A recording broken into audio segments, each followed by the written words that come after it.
NTI TV ụmụ Igbo nnọọ.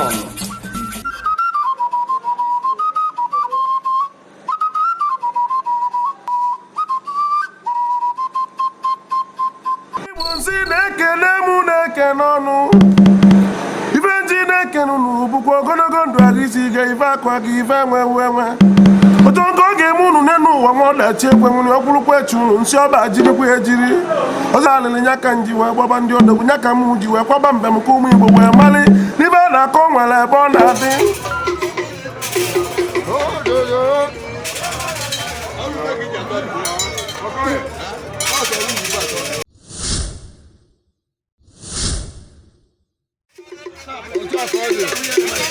anụmanụ ya nnukwu ọkụ